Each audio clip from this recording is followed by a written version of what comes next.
everybody. I can't read them, but whatever. Okay, go for it. Good afternoon. Happy Fall Arts Festival weekend for everybody. And it's good to see you. We're here today to talk about how to do things right and how to do things wrong in Marin County government and make things work. You know, I used to say some of us have had the honor of being the mayor of this town, and that the job assignment is one thing: make the town work. Doesn't get more complicated than that. Just make it work. And so sometimes some towns can do it, and unfortunately, as a writer for covers all the towns in Marin County, I can tell you that some don't. And matter of fact, some have lack the excellence that all of us are looking for. You know, very good is good, but poor is not. First of all, tell you a little bit how the program will work. We're going to have some comments from the three of us and John McCauley, who's here, former mayor of Mill Valley, about some of the issues that Mill Valley has faced and handled well. And we're going to be talking about some broader issues, like setting guardrails on bond measures, on what the right way to do things are and the wrong way to do things are, because we have plenty of examples to talk about both.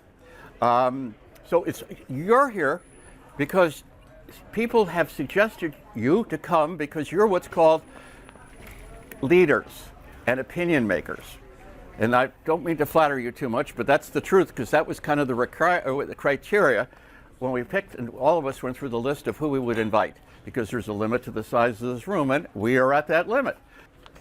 Urban, I want to start off by introducing who's going to be up here tonight, and that's Urban Carmel, the mayor, current mayor of the city of Mill Valley.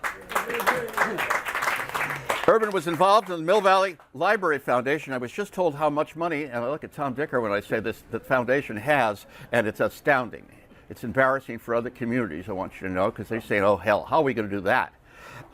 Then there's, he was on the Planning Commission, elected to the town council, city council, not the town council, and has the honor, really the honor, of serving as mayor of this community, and is part of the solution that we're going to talk about making communities work right.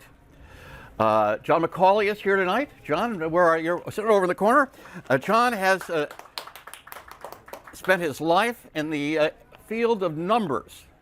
He is, yes, he's showing, but he is was a Big Five accountant. He has done all sorts of things, including helped the city of Mill Valley do something which many of us thought was impossible, and to get the city's public employee pension program under control. I'm not sure that there's any other municipality or county government than this county that has achieved that significance, but we'll introduce John a bit later. And then Mimi Willard. And Mimi and I talk all the time because Mimi is a spark plug for ideas for columnists. She is the chair or president, or I would say El Supremo. What do you prefer? President would do. Or president of the Coalition of Sensible Taxpayers of Marin County. The one thing that I want to point out and that you should know is that cost is not your typical old-time taxpayers group, which can only say one word, and that word is no. Sometimes cost says, yeah, we'll take a pass on that, which is usually a pretty good sign. And now occasionally cost will say, we recommend that. A taxpayer group that recommends taxes frugally. Their recommendations are frugal. You have to meet certain criteria. I'm going to be asking you in a few minutes, Mimi, how do you set criteria for things like that? First of all, I'm your friendly newspaper columnist from the Marin Independent Journal. I'm Dick Sponswood, and I had the honor of joining some of the other folks in this room as serving as mayor of your town in the past, long ago. I still live in Mill Valley, so I still have my deep concerns, which we're going to all share in tonight. While I'm starting off the questioning, I'm going to be joining in the discussions, and John McCauley is also going to be feeling free to join in at any time to participate, not just on pensions, but on anything else that we happen to come up with tonight. I'd ask that you do that. And when we finish that. May I give a shout out to a couple people? Yes, here, please. Too? Okay, so I want to stand up Kingston Cole. Kingston is on our board of directors. We have a really spectacular board of directors, and Kingston is our experienced political operative and very experienced at running political campaigns. And then I want to also mention Steve Lang, who's on our advisory board, and he's a municipal bond guru. And it's really great for us to be able to go in and visit a jurisdiction or an agency or whatever is thinking about issuing bonds, to talk with them about what would be a good way to do it. And he's also helped us quite a bit in terms of helping set criteria for what's a good bond and a not so good bond. And we've also worked with Mark Chavez. I don't know where you are, Mark. Mark's outside. He lives in Mill Valley, and he and Steve and Urban contributed to our recent reveal of bond guidelines and guardrails, which we hope will set some criteria going forward for greater transparency and fiscal responsibility and accountability in bonds. So that's my. I'd give a shout out to our audiovisual guru. Tim Amex is here, former president of the Mill Valley Historical Society, I would add. And let's get going. But Urban, I want to start with you. What we're seeking is basically excellence in government, local government. Not going to worry about bigger stuff. If we can do the small stuff, small communities, county, right, we're doing something good. What does excellence in government look like to you? How do you know it when you see it? So I'd say there's a couple of things. One, so I cut my teeth at McKinsey. That's where I learned my trade. And we have a phrase, I think, that we coined called sticking to your knitting. And sticking to your knitting means doing the things which you are appointed to do. So, for example, in the city of Mill Valley, it would be focusing on local issues, not focusing on global issues. And global issues can be very divisive for people. So we don't get involved in global issues. Number two, funding the things that the city of Mill Valley should be funding. So in comparison to cities around us, we own exactly 8 structures. Those are the 8 structures that we need to actually run our government, like City Hall, the police department, the fire department, so forth. We have been approached in the past to maybe buy the Hub Theater, maybe buy the Bank of America building. Cities around us have gone down that path. So I won't name names, but there's a city very, very close to Mill Valley that owns over 100 buildings. They own restaurants, they own all kinds of things in the city. That's not a good use of city funds. So that's the second thing. I'd say thirdly is really minding your finances and keeping very close touch on what you're spending your money on and planning ahead. So today we're going to talk a little bit about Measure L, which is an infrastructure initiative that we have in our city government.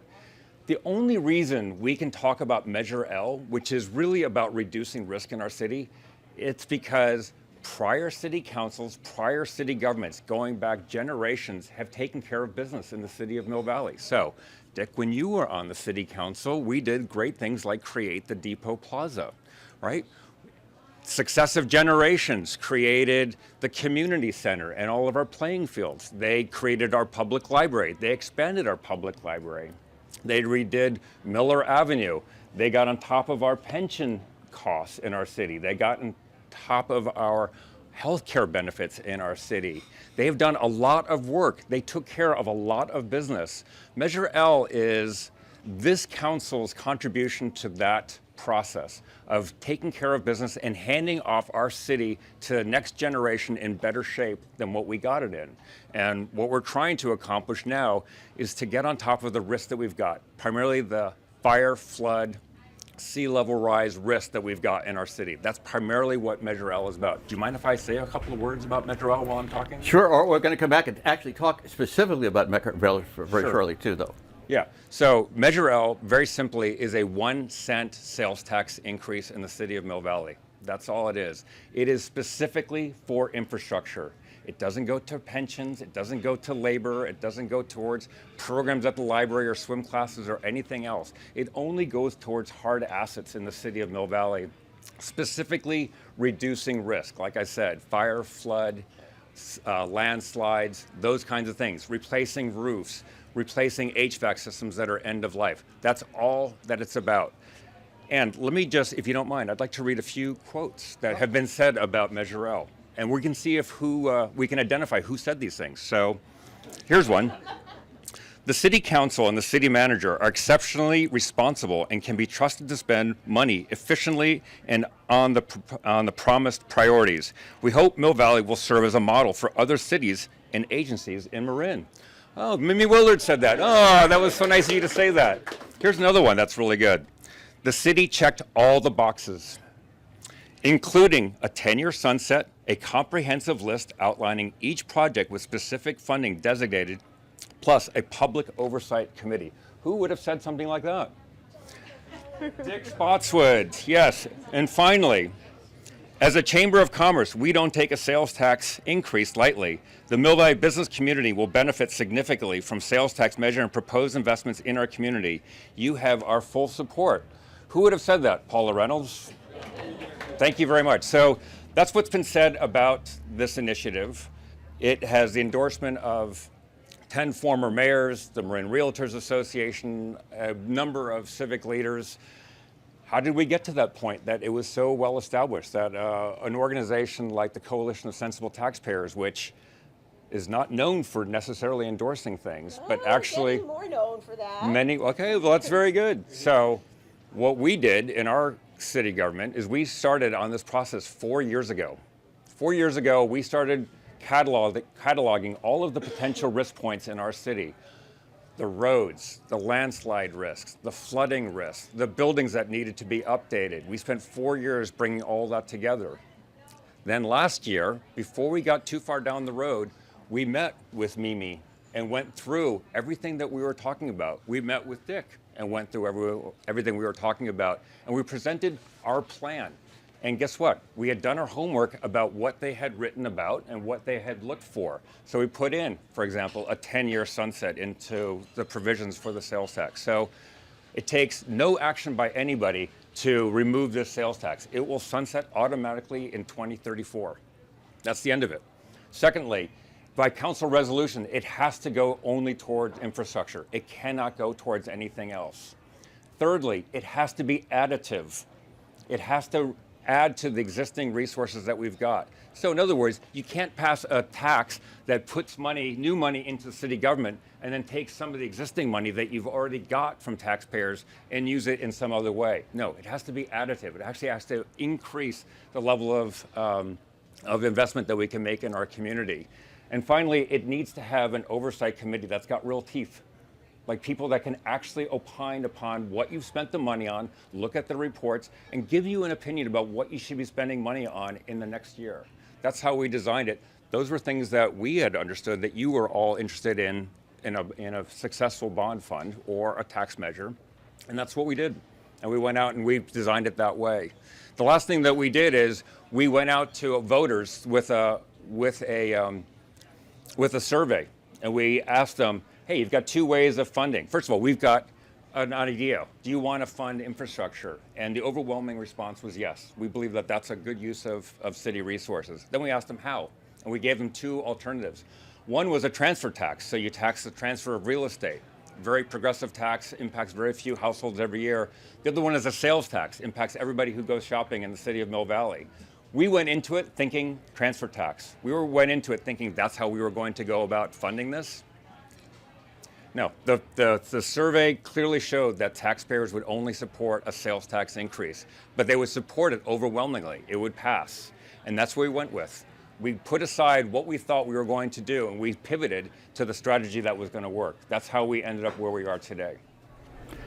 I would just, participating in this, I would add the word credibility is crucial. I've sat through a number of Fairfax Town Council meetings, and I was there when they did the polling on the Fairfax, reported the results of the polling on the bond in Fairfax. And the reasons, one of the prime reasons that the tax was iffy was the public's lack of confidence in the town council carrying out reliably what they promised to do. That's lack of credibility.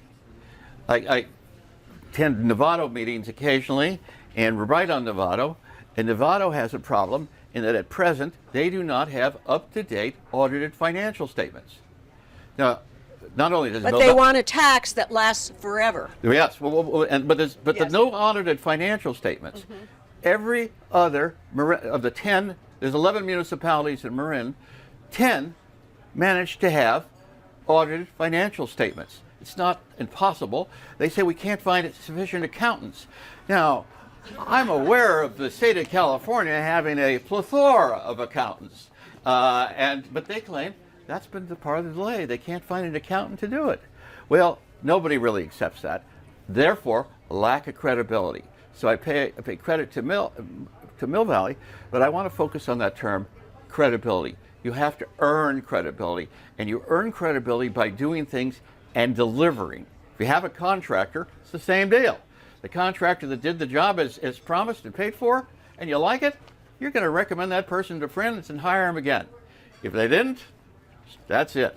Mimi, what do you think good government represents? How do you know it when you see it?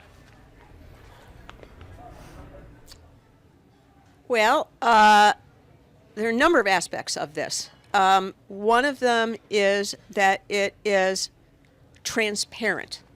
And there are a lot of local governments that fall down at that very basic criterion. Being fiscally responsible. I've had some good conversations with Urban about this recently. For example, Mill Valley has done a very good job in terms of outsourcing or consolidating with other districts certain types of overhead that can be very expensive, like dispatch for emergency responders. Other districts aren't doing that. So those are a couple of things. I think also being very reaching out and inclusive to the community in terms of making sure that they have their finger on the pulse of what the community wants. And then I would also say focusing on the basic essential requirements of the job. Don't get mission creep into all kinds of things that are costly or divisive or really aren't part of your basic function of providing city services. The one way that you get credibility is you do the impossible. And John McCauley did the impossible, or was part of the team that did the impossible. John, I'm going to ask you to explain how you did the impossible, which is turning around a statewide disaster for most municipalities and helping your town get out of the hole. So it always takes 5 to do anything. So let's make it clear this was a council activity. So the story of employment in the public sector, you start your job at 20, you work till 65, you get a pension to age 90. It's a really long story. The good news is that my comments will not be that long. Okay? All right. So there's 2 things. There's a pension and there's what we call OPEBs. You hear that term all the time. OPEBs means other post-employment benefits. And what it means in plain English is that health care is provided in retirement. Okay? So think back to the 1950s and 1960s. We had Ozzie and Harriet. You know, we had Fathers Knows Best. You had single families worked for the same company their whole lives. They got a pension. They went for the rest of their life. Then the 70s and the 80s came around, and we had All in the Family, and we had Mary Tyler Moore and all that. Everything changed, right? But that promise was still there. The pension promise was always well understood and was well financed. Healthcare was just tossed in. It was really inexpensive. It wasn't something that anyone paid attention to. Mid-80s come around, and all of a sudden, the financial regulators, the Financial Accounting Standards Boards, takes a look and says, man, this healthcare stuff's getting really expensive. Instead of just paying our bill every year, we need to tell the public the future obligation that companies have when they've made this now very expensive benefit. If you think back in those days, anyone remember Lotus 123 back in those days? Company in Cambridge, right? They had all young people. They didn't have any health care in retirement. And then you'd have, say, General Motors, okay? General Motors had a huge retirement obligation. The accounting people said, measure this. At that time, an analyst said, wow, I just realized that General Motors is actually a healthcare providing company that makes a couple of cars. That's how expensive it was, right? So that's the background that brings us to Mill Valley. Mill Valley had a very generous post-employment benefit for their employees. It was better than most other cities, more expensive than most other cities, and we paid everybody the same thing because nobody was paying attention, okay? So in about 2016, some focus was given to that, and they said we need to do something different about this, right? And this was at the same time that the pension issue was going on around the state. So Governor Brown signed a thing called PEPRA, which Public Employees something retirement something thing. And what it did is it lowered the pension promise for new employees. At that moment, the city said we need to lower our health care promise that we're making to our new employees, and that was the first step that happened, the council did at that time. So they then had 2 tiers of promise.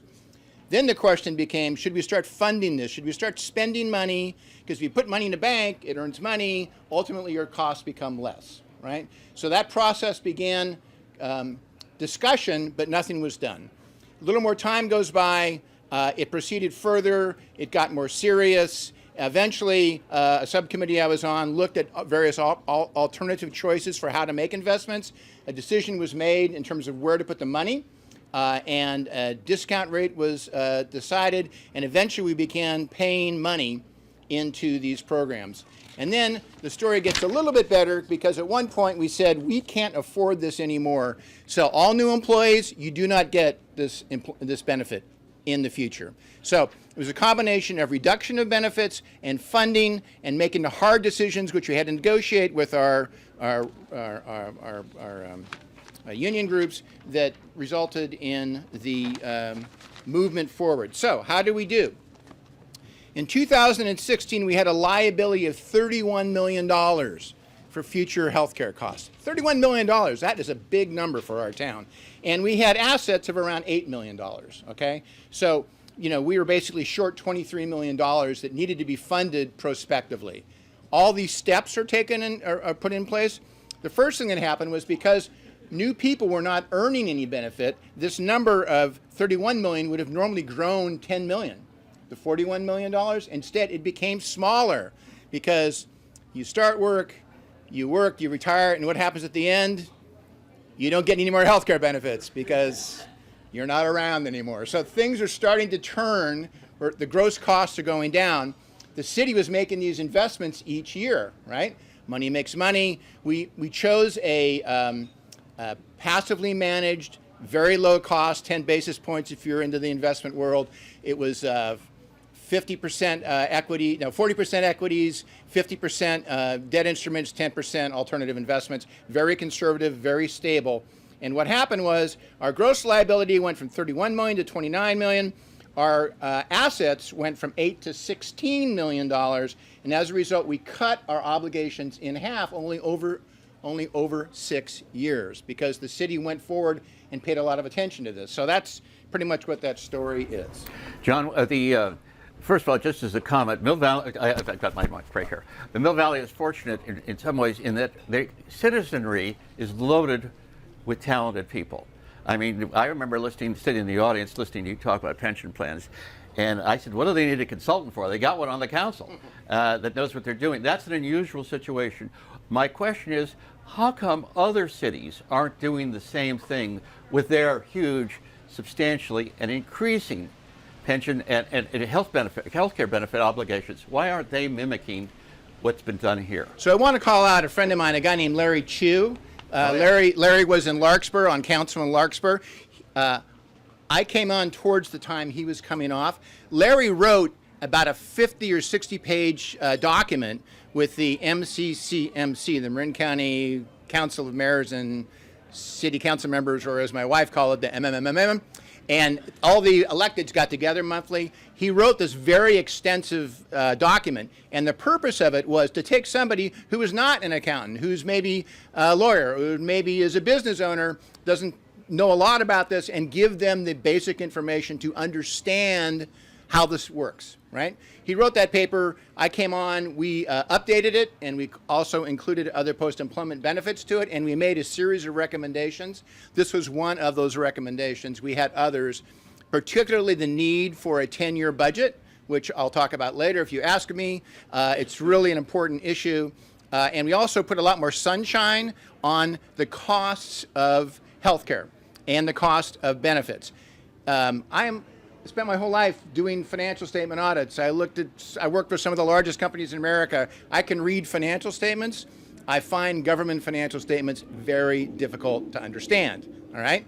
So there's a rule, you have to have certain things in your financial statements. You can also add other data if it is true and relevant. Mill Valley has a footnote to their financial statements that nobody else has, that we recommend that everybody else has. I looked it up this morning. I was glad to see it was still there. And what it shows, here it is right here, what it shows is the amount of money we spend on salaries and wages and the amount of money we spend on benefits. Most financial statements say library or Department of Public Works or police, fire, whatever. It's the service and not the cost separated between payroll and overhead and all those other elements like paying for roads, right? Mill Valley's doing that now. We recommended all the other cities do it. Maybe somebody who has got a voice in the IJ could remind the others that that's still out there. Just to put a sense on it, in Mill Valley, last year we had $17 million of payroll paid to our excellent employees. We also had $10 million of other costs. A lot of that's catch-up from the old years when pensions weren't funded, so it's not current employees only. However, to put that in perspective, it's almost 60 cents. For every dollar of payroll, the city is spending 60 cents to catch up on its obligations for pension and health care and also provide current service. This stuff is expensive, and we all should know it. It helps the cities make their decisions about how they budget. To understand, you give somebody payroll, you're going to be giving them benefits also. Well, one thing that we do at the Coalition of Sensible Taxpayers is that we do a fair amount of oversight in formal ways and in informal ways. In the formal ways, we have members of our board and others who are associated with us who serve on citizen oversight committees. Kingston is one of the eager beavers who serves on several of these. That's yes, and I'd like to talk about wildfire if we can at some point. Right now. But let me come back to that. I'll answer your question. And then when we are looking at something in particular that's happening in a city or an agency, then we will take a good deep dive into the audited financials and the budgets and so on to see if they are in a position to be able to deliver the things that they are supposed to deliver or promising to deliver. And besides myself, one of the other members of our board are people who have been financial professionals. So we do that. And then there's just a whole lot of blocking and tackling in terms of attending meetings and listening to and watching the videos and just making sure that we are seeing issues as they evolve. And then we also have a lot of ongoing conversations with leadership and people in the community. Kingston has something to say. Yeah, one of the things you sort of left out was we negotiate. Yes. We go in and we sit down, whether it's with Tam Union or someone else, and we say, these are our guardrails, these are the things that we need. Right. Lay it out for them, show them what it is, and see what we, sometimes, for instance, on open space, Measure A, we went around and around with it. We didn't think we got enough for wildfire prevention, enough specific language. But we worked out a compromise. We're willing to work with you. We're not going to take a doctrinaire approach. We're not going to say, you got to give us 3 things or else. Very often, so in that instance, we wanted more money in the Measure A renewal. This is the county Open Space and Parks Fund. We wanted more money in there for wildfire prevention, because as you probably know, the county open space is chock-a-block full of tinder for fire. And we initially were successful in getting the staff to get behind us and to recommend to the Board of Supervisors a reallocation of funds, taking some away from the ranchers and putting more into the open space. But then we didn't win at the lobbying war. And so that kind of got backpedaled. And so then we worked with Gabe Paulson in, Larkspur. Yeah. And he served as an intermediary to negotiate a compromise in which there was specific language in the final resolution that said essentially there will be, X amount more of essentially boots on the ground that will get more of that vegetation removed. So that's a great example of how the system works. We also, I think, just a quick thing that needs to be said, which comes out of what Kingston was just talking about. We have a well-defined and well-publicized set of criteria, and they are posted on our website, and they are called our sensible tax criteria. And entities like Mill Valley Council and the city manager know to look at them when they are thinking about doing, for example, a tax measure. And so our criteria say things like, first one is, it's got to be necessary. So you have to qualify as necessity. It has to be as affordable and fair and transparent as possible. And then we go into some detail about how you meet those criteria. And then this year, for the first time, together with our partners in Mill Valley, we put together something similar to that for bonds, where it has become increasingly apparent that many agencies and jurisdictions use bonds kind of like a slush fund. It's a giant pool of money for 30 years that they can do anything they want, and they have kind of a tissue of oversight after the fact, and not a whole lot of power in these oversight committees. And we made a number of recommendations to try to improve the disclosure of what's in a bond measure when it goes on the ballot, improve the oversight, improve the accountability. So those are some of the kinds of things that we do. Maybe I'm going to bring up something you said there that leads me to advance a question I was going to ask on guidelines. Yes. There's been an issue in Greater Mill Valley about the the desire, let me put it directly, of the Mill Valley School District to move the middle school to the site of the Friends of the Field, the athletic fields for kids. Yes. The money from that comes from Measure G, which was a facilities tax bond for the school district, and said in their arguments for it, we're going to spend the money on X, Y, and Z. Mm-hmm. Moving the middle school was not X, Y, or Z, and the district, I understand, says, well, we're not bound by that anyway. Am I correct? Yes, you are, but could I let Mark Chavez answer this question? Yes, sure. Here you go, Mark. Well, you hear what I was asking? Yeah. But then, and the fundamental question is, how do we create guardrails in the future so that we know what we're going to get when we pass something? So there's a cautionary tale for our community. Loudly enough that they can hear you outside, too. Okay. For our community with respect to Measure G. And that is, it all has to do with the legal rules that apply. As you might remember, the bond question, the question that people voted on, was whether we should give the school district $194 million to upgrade classrooms, science labs, and learning technology in Mill Valley Elementary and middle schools, and repair, replace leaky windows, improve accessibility for students with disabilities, and add solar. Now, I think it's really important to understand that that was the question we approved. A year and a half later, we found ourselves in a position where the school district had gotten to the point where it was considering approving a proposal to demolish Friends Field and construct an entirely new middle school on the site of Friends Field, even though nothing in the bond measure referred to that demolition. It was not listed as a specific project, and the construction activities related to the middle school were all tied to the current site.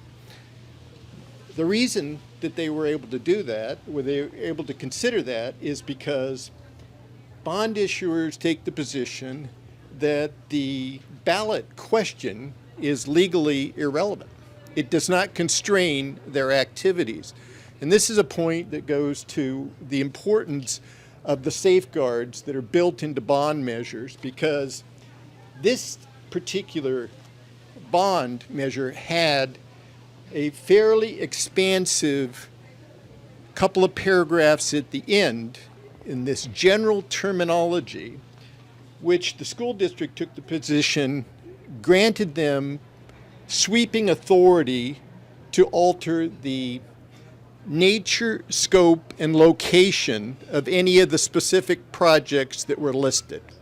So even though voters thought they were approving a list of specific projects, if you consider the implications of those words, nature, scope, and location, it becomes readily apparent that essentially the school district had rather expansive authority to do as it pleased. And in fact, during this entire dispute, at one point, a member of the school board waved that language in front of the public and said, basically, we could do whatever we want. So I think the lesson here, how it relates to local tax measures and bond measures, is that you do have to have guardrails built into the bond measure itself. You have to have effective oversight as opposed to the kind of what Mimi referred to as tissue oversight. And you have to have responsible. And pre-approval was the other thing that you contributed to that. Yeah. If you could say that in the mic. Yeah, you have to have responsible leadership and pre-approval of expenditures. Otherwise, it's too late. You know, I'd add one thing that I said earlier about credibility. It just seems to me that when an agency says what we said in the bond measure doesn't apply, the next time you come around the pike and want some money, you don't have the credibility anymore. I mean, you did not deliver on what you promised. And that, earning credibility, I have the pleasure, we have a wonderful grand jury in this county. And one of the things I tell the grand jurors every year, I give them a class every year, is you've earned credibility in this county. The grand jury have. Don't lose that credibility. It's the most invaluable thing you have. And I think for the city of Mill Valley or the city of Larkspur or the city or the county of Marin or a school district, Sausalito Marin City School District, we're going to talk about them. Yep. Building credibility is important. The gentleman over there had a question? Yeah, I want to thank you guys for doing this forum this evening. I've talked to a lot of people about this new increasing tax, and mostly have received negative feedback. However, when I talked with Mimi a few weeks ago, and you were supportive, I was like, wow, because we worked closely together on some pretty interesting projects. And then when I heard Ken Broad was behind this and getting this group together, that was extremely meaningful to me, and frankly to my family and other friends, that you guys respect the quality of management in the city, and that the thought process has been such that it be supportive to what we want to achieve.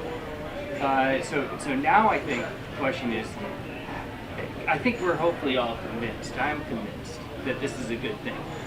How do we get the word out? Because I think it needs some help. And then tell us what to do. And thank you for your service. And I'm going to let Urban say more about that, but I just want to point out that Jed Smith is on the water board, and he was part of a new wave of new directors who came in to ensure that we will be able to turn on the tap and have water come out in the future. And while that's a costly endeavor, Our organization was highly supportive of the new candidates, and we think that Jed and his colleagues are doing a fabulous job. And I think one of the things that can be done here, Jed, is for people like you who have tremendous credibility in the community to get out there and throw your support behind it. I'll turn it over to Urban if you have more to say on this. Yeah, I think that's exactly right. I mean, I think in our community, we're quite lucky. I mean, this group that's here with us today, you are the key opinion leaders. You are among the key opinion leaders in the city. And that's how decisions in the city are frequently made. That's how elections are decided in the city. This city is different than other ones. We listen to each other. We listen to our friends. We listen to our neighbors. We're not persuaded as much by advertising or traditional media, but we are highly persuaded by when our friends recommend something to us, when our neighbors recommend something to us. We've seen that over and over again. So advocacy on the part of people like Jed, like part of everybody here, is really an important part of how we ensure that this passes. I'd like to make if you don't mind. You should mention he's a member of the Water Board. What's that? He's a member of the Water Board. He is a member of the Water Board, and the Water Board is better for it as a consequence, right? So. I happen to know the treasurer of the Yes on No Valley Measure L, me. Okay, and we have this great web page called yesformillvalley.com. If you are inclined to make a contribution, we would very much appreciate it, because we're kind of halfway there in terms of our fundraising. In order to get the word out, this is a negative period of time with regards to people's interest in more taxes, but as somebody who's extremely conservative with regards to the public's money, I'm 100% convinced, and I think Urban did a great job of saying why, but they say that money is the mother's milk of politics, so perhaps, and some of you have already been very generous in this room, I'm looking at some over there, if anybody else has an interest in it, go to our webpage, you can click and put some cash in there quite easily. Yeah. So we have been, transparency I think is really important for us. So we have been very transparent about this entire process. On Monday, we had an open house at City Hall. Anybody could come in, ask questions about it. We gave a presentation about it. We were there for an hour and a half answering questions about this tax measure. Carolyn Joachim is in the audience. She has been leading our effort to do neighborhood chats. That's her effort to go around to every corner of our city and talk about what's on people's minds and to also answer their questions. That's how we try to go out and try to inform people as much as we can. For those of you who are interested, and I hope that's all of you, we have, and I might just say this modestly, we have a very entertaining, it's only like 5 or 6 minute long video where people like me and Todd Cusimano and people that were on our infrastructure study committee talk very eloquently about why you should support this measure and what it's going to be used for. It's a very easy way to get up to date on what's going on with this measure. I'd like to mention. Do you mind if I want to just riff on a couple of things that you guys have been talking about with respect to good governance, right? So, yeah, so good governance. So I don't like John, I am very fiscally prudent. And I do not like the idea of taxing and spending without making other accommodations to increase your ability to fund things. And what I mean specifically about that is like tightening the proverbial belt. And I really want to strike home how much tightening we are planning to do and we have already done in the city. So we consolidated over a many-year period. We did the consolidation of our fire department into Southern Marin Fire. And that's got huge operational improvements, but guess what? It's got huge financial advantages as well. Every year going forward, we will save $350,000 as a consequence of doing this consolidation. That's a significant amount of money. We are not stopping there. There are a number of our departments that can be consolidated, combine them together. And when we combine those together, we'll be able to extract, we believe, another $600,000 in annual savings. So you combine those two together over the next 10 years, that's $10 million. How many miles of roads would that pave? That would pave a lot of roads. That's a lot of money. Yeah. So our municipal services tax is $2 million, right? So just to give you a comparison, so we're almost, increasing it by 50%. So by doing that, so it's very significant money. John and I are when he was on the council, and all hell was breaking loose following the pandemic. In 2021, when financial markets had basically collapsed, interest rates had collapsed, we were not sitting around wondering what was going to happen next. Our finance committee convened. We had 3 bonds. We refinanced 2 of them. We lowered the interest rate on those by 50%. That's a $200,000 a year savings. And we were able to extract over $4 million by extending the duration on one of those in order to pay for East Blythedale. We would not have been able to fund East Blythedale without doing that. So we were thinking about it. We're trying to extract all the efficiencies that we possibly can out of our ability to manage our own finances, and it makes a big difference. So you add all these sources together, that's a lot of tightening of our belts that we're trying to accomplish in order to accomplish our goals. So it's not just a matter of raising revenue all the time. And I think that's one of the things that you ought to be looking at when you're looking at how well cities are managed. Are they really doing all the efficiencies? So one of our initiatives next year, I think, is going to be to really put together some informative ratios for anybody, even with people without a financial background, to understand what we're doing in our city government and for us to manage what we're doing with our expenses. So, for example, we always want to ensure that our labor component, which, as John says, is the largest component of our finances, remains at least stable. You do not want to have that eat into your revenues, because every time you do that, you reduce your ability to invest in your community, you reduce your ability to provide services to your community. So that's a particularly important ratio that we need to follow. But there are many of these things that we need to look at. We're going to lay that out into a nice, easy to understand way so that everybody can do this. And we're hoping that's going to be a model for other cities. So other cities we can, hope so too. can communicate out to their population and to people like Mr. Spotswood about what they're doing with their city, so that they understand the finances in an easy way. You mentioned the Southern Marin Fire Protection District as an efficiency. Certainly, consolidation in this county is a big issue. Just want to acknowledge Mill Valley's representative on the Southern Marin Fire District Board, former Mayor Clifford Waldeck. Now, when you see a fire, call Clifford at home. He'll be out there right away. They've given him a fire extinguisher, and you're ready to go. Sometimes I have a chance to see places where they don't do things right. This isn't just about Mill Valley. It's try to create a template for other communities to learn how and urge them, educate them on how to run a place better. Novato, it's easy to write about 2 towns in this county, Novato and Fairfax. Fairfax is God's gift to colonists. Let's just accept it as that. But Novato, they have a tax on the ballot this year. It's a forever tax. There's no sunset. After 10 years, theoretically, it comes back to the council.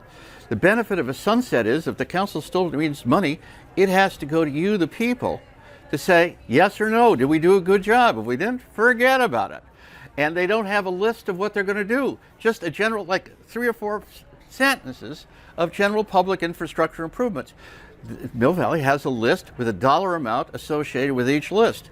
And there's an independent expenditure committee, but more importantly, interested citizens, the press, the grand jury, can go look and say, you guys said that's transparency.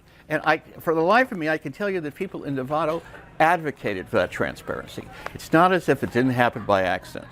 And it's our job to point out when they do something wrong, and it's our job to point out when they do something right. That's the risk, that's the reward, chicken and egg, the press's job to do. But it's the citizens' job as well.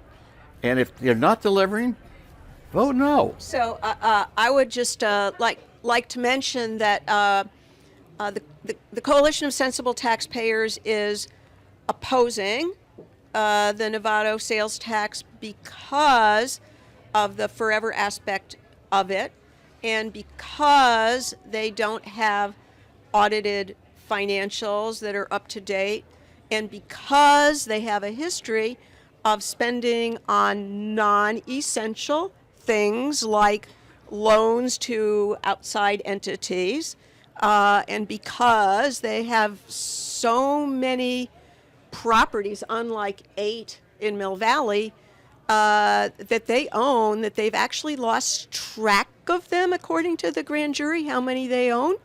And of course, there's maintenance that goes in that as well.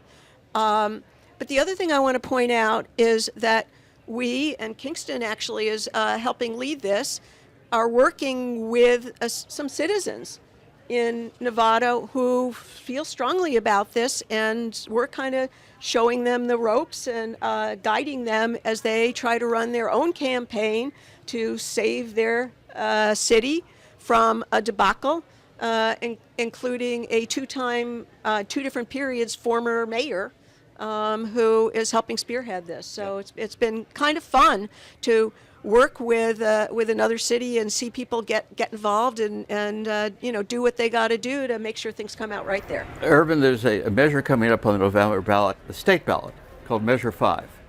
And Measure 5 is going to change the, if passed, will change the threshold of approval needed in tax measures.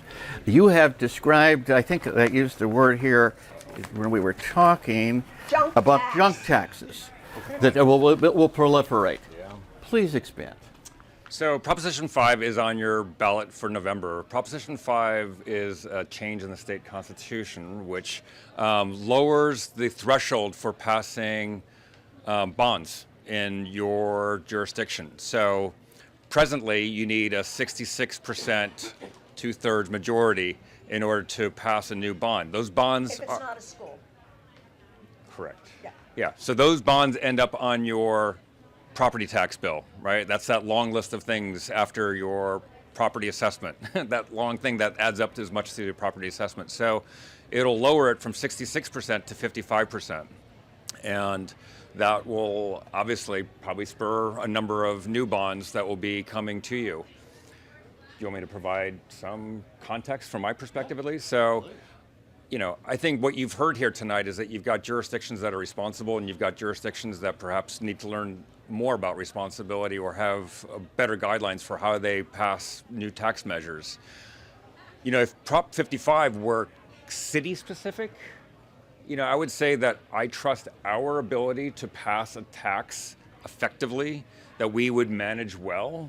I think the problem that you're going to run into is that what we're seeing now, I think for the first time, are regional propositions. So you might be familiar with Regional Measure 4, previously known as BAFA, which is the Bay Area Housing Financing Authority. This was a $20 billion bond that was going to be on your November ballot. And that's a 9-county bond. That's a bond that's needs to be passed by all 9 counties, and it's going to provide funding for all 9 counties. $20 billion is a lot of money over 30 years, and as I think one of the great... 53 years. 53 years, yes. 53 years. So Mimi, one of the great things that I've learned from Mimi, or that she has reminded me of, that I think is really important, I think a lot of people didn't think about, and it came up with respect to Measure A, which is that you have the face value of a bond, and then you've got what's called the par value of the bond. And the par value of the bond is the face value plus the coupon. And every bond has got a coupon. The coupon is the interest rate that goes associated with it. And that coupon is real money. And the coupon is not something else. So $20 billion is the face value of the bond. And the total number that the taxpayers would be liable for is $48 billion. Yeah, so it's a significant increase, and that needs to be paid by somebody, and that somebody is all of you. And that really reduces the effectiveness of the tax measure because you're paying somebody to hold that bond, and that's how finance works. Somebody needs to take the risk in order to hold that bond. But it also becomes a very expensive way of raising taxes. One of the reasons why we immediately in our steering committee, when we were looking at how we were going to fund infrastructure in our city, we immediately eliminated all options having to do with parcel taxes and ad valorem taxes. We just didn't feel like anybody had the appetite for more taxes on their property bill already. So we immediately went away from those things. So I think the issue coming up with Prop 5 is that things outside of your control, outside of the city of Mill Valley, might end up on your property tax bill if Prop 5 is passed. One that's top of mind, at least for me, is one having to do with transportation. So transit agencies are having a difficult time in the post-COVID world finding enough funds in order to run their operations, because their operations are run primarily on revenue from taxes as well as tolls. So if you're not driving into the city, you're not getting the same toll revenue, and then the fare box. And if you're not riding transit, well, then you're not contributing to the operation of the transit. The thing is, if you do a 9-county transit bond to fund it, how much transit do we have in Marin County? We have in Mill Valley the number 17 bus that I'm aware of, and not very much else. That we have very limited transit opportunities. There's not very much transit in the county of Marin, and so you'll be paying for things like BART and for Caltrain, things that are outside of your county. And that's not the way, and Dick probably should explain this more, but that's not the way transit is typically funded. Transit is typically funded by the agency or the jurisdictions in which it exists. So if you live in a jurisdiction with BART, then you pay for BART. If you don't live in a jurisdiction like Napa or Sonoma or Marin, then you don't pay for BART directly through your property taxes. So those are the things to watch out for, I think, with that. I just want to say on transit, which is kind of my field, the problem is that things in life have changed after the pandemic. It's just the reality of life. And the way people move has changed. But the employment situation, the folks who provided the agencies, BART particularly and Muni particularly, of those two, they don't need as many people because they're moving less people.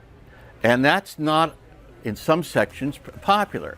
I can tell you a very personal, not to myself, but to a person I know well, Sonoma County Director of the Golden Gate Bridge District, and I'll give you the similar story in Marin County. The Golden Gate Bridge General Manager, Dennis Mulligan, decided that with the pandemic, they needed to cut the number of routes. The number of routes on the number 4 that comes through Mill Valley has drastically decreased because the patronage decreased. You fit the routes to the patronage. And so he asked the board the permission to do that. The finance chairman was Brian Sobel from Sonoma County. The labor unions went to the Sonoma Board of Supervisors, and they had the supervisors dump Sobel from the guard, solely because he supported that reasonable action. The good news, they tried the same stunt in Marin County with Patty Garbarino, who's our independent director for the Bridge District. Labor has more effective force in Sonoma County. Patty easily withstood that challenge and is still on the board today because she did the right thing by supporting a movement to right size. But in areas like BART and in Muni, that doesn't happen. They're going to run empty transit vehicles, and you're going to pay for it if you have a Bay Area-wide transit tax. That's not good. I want to go to Mini, just one quick question, Mini, and we're going to do some questions too. Yeah. But your organization, you've spoken up over the years on a number of school district taxes, but this year in the Sausalito Marin City School District, not only are you not opposing it, it's a school tax. It's the only one I think this year that you're supporting. Why? What did they do different that earn your support than, say, Kenfield? Okay. Could I just add something Yeah. to the last? Okay, I just want to finish the last topic of Prop 5. So, Proposition 5, by reducing the threshold to pass new bonds from 2/3 to 55%, is unleashing, we believe, a tax tsunami. Because among other insidious aspects of this proposition, it is effective simultaneously with the November election. So any bond measure at the local level that goes on the November ballot, if Prop 5 passes, suddenly the threshold to pass it also dropped. And this already has been causing kind of a pre-tsunami, so to speak, the first little wavelet, and so that bond proposals that aren't polling very well are emboldened to go forward and throw their chips in onto the November ballot, and that clearly is the case with the Fairfax road infrastructure bond, which did not poll well. And they just said, we're going to go ahead anyhow and give it a shot. So just imagine if this passes, and that was also the theory behind Regional Measure 4, which we just talked about, which was the $20 billion bond that would cost $48 billion and go on for 53 years. And we call that the unaffordable housing bond because it was messed up in so many different ways, and it was going to cost $1 million a unit to build a one-bedroom apartment, and would require all kinds of subsidies afterwards to keep people in those houses that weren't covered by the bond. So just incredibly layers and layers and layers of cost. But point being that if Prop 5 passes, this is going to be a very, very major challenge to affordability throughout the state, because there will be more and more kind of not very well thought through, not very popular junk type things that end up on ballots pretty much everywhere. Sausalito, Marin City. Sausalito, Marin City. So, Sausalito, Marin City, we have worked with on what we think is a necessary and fair proposal for a parcel tax for their school district. And the school district is struggling to be able to afford to continue to employ the number of teachers that they need to do a good job, and to keep those teachers from being poached into other districts that can pay more. And they worked with us to come up with, so they passed the necessity criterion on our sensible tax criteria. Our problem with school parcel taxes, and the reason that we have butted heads with a lot of school districts in the past, is that they've been set in their ways and they have insisted on using what we'll call a flat parcel tax, under which if you're a teacher's aide living in a studio condo, you're paying the same amount of tax per parcel as the mall, as a mansion, as a 200-unit apartment building. It's extraordinarily punitive. So we worked with the Marin, with the county and all the different districts in the county, fire districts. This is a little segue. I won't go into all the details, but we worked to help come up with a compromise solution for a fair tax that helped establish the Marin Wildfire Prevention Authority. And we believe that we were singularly instrumental in having that happen, because we got resistance at the county to having a fair tax that had an appropriate sunset, and we got resistance at the county. We went around to all the different fire agencies and cities within the county, and we got them behind our proposal for a 10-year sunset of the tax, similar to the fight that we're having right now in Novato. And once the cities and the different fire agencies came along behind us and said, we won't join the new authority unless it's got this sunset, the county had to do it, and we endorsed it, and we think it's been a success. We think it's one of the great things that's happened in the county. To give you a credit for being behind the scenes and doing work when the fire tax came up and was coming rapidly, the county administrator and I, Matthew Heimel, he called up and let's get together, come to the office, and I'll explain to you what we're doing. And I came and I said, before we started, I said, have you had a chance to talk to cost yet? Oh, yes.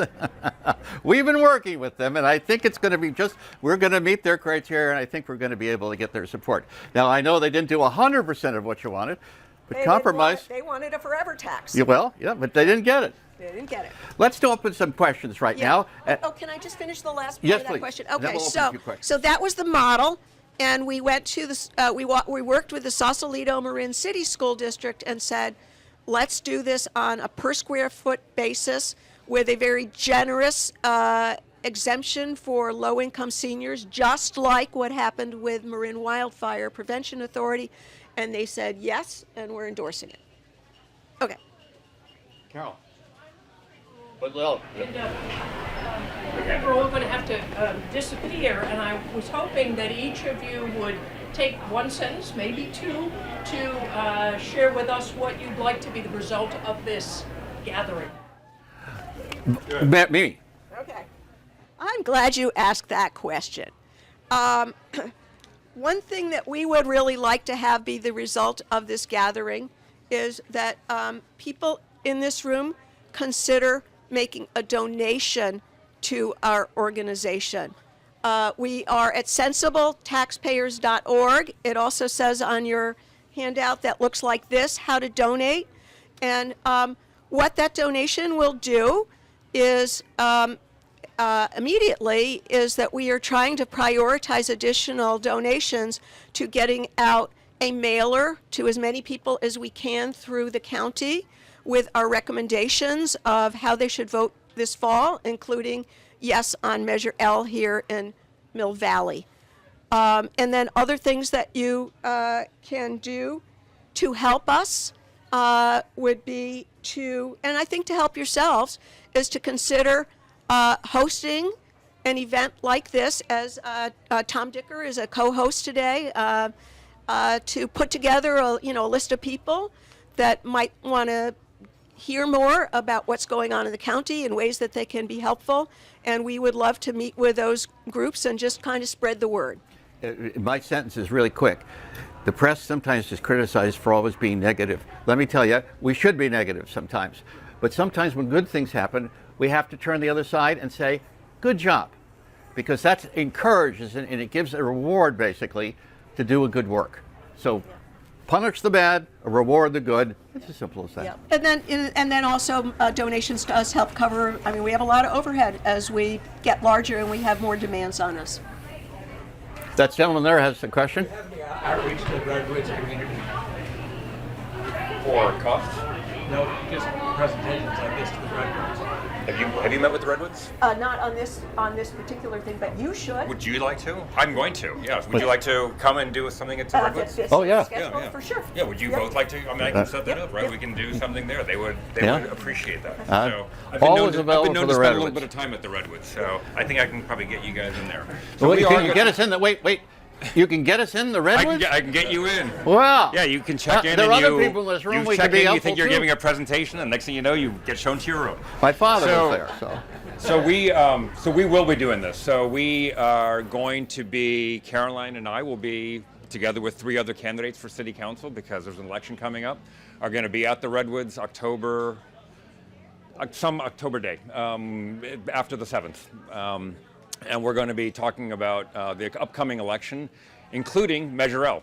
So we're going to be talking to everybody there about Measure L. And I just want to echo what Mimi said, which is, the most important outcome for us today. Well, there's 2 things. One, I hope that you feel like we are answering your questions and that we are being honest and transparent and, in good intention about what we're trying to accomplish in the city. That's the most important thing. But then we're also transaction oriented.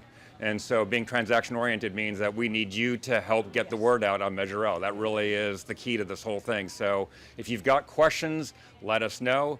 If you'd like us to come to your house or visit with your neighbors, we are open. We like to do this. So we are happy to come and meet with you and talk to your neighbors and help get the word out. So just get in touch with us. We're going to do more questions, but I just want to mention one thing to everybody. Cost this week, this coming Tuesday and Wednesday, Yes. is having 2 online candidates forums. And we invite everybody here to register. You go to sensibletaxpayers.org. register on Tuesday night at 7 o'clock. I'll be moderating both debates. And the Tuesday night debate will be the 2 candidates running for supervisor in the Ross Valley, Brian Colbert and Heather McPhail-Sheridan. And both first-rate candidates. On Wednesday, we'll be doing the Marin Municipal Water District in Districts 2 and Districts 5, which is the 2 districts that are up this year. And we're happy to say all but 2 candidates have agreed to participate. Not the incumbent in District 5, Larry Russell, and a guy named Jack Kenny in District 2. I only mention that because we want to reward the good. And in both instances, you don't live in the districts that are electing these people, but they're going to be making decisions that affect you. So you should be very interested in who these candidates are. In answer to your question in some way, I think we want to continue this afterwards. This is one election cycle that we're in right now. Cross has taken positions on 10 measures, local measures, and 4 state measures. And we'll be They're all in here. Right. But it's not over, all right? We think there's a tax tsunami that's coming if Prop 5 passes. We think the next election We think regional measure 4 is probably going to come back. The BART tax is going to be. Guess what else is going to be? Smart tax. All right, they have a sunset on them 2029. Wildfire Prevention Authority has got their sunset provision 2029. They're probably going to go. All right, those are just. That's a lot of money. There's a lot of things. There's maybe a regional transportation tax we talked about before, hospital bond. But I'm saying, let's not just end this with the cycle. Let us continue to work together. We'd love to have you. Any other questions? No? Okay. No? We'll be here. Eat food. Thank you, everybody. Don't forget to vote.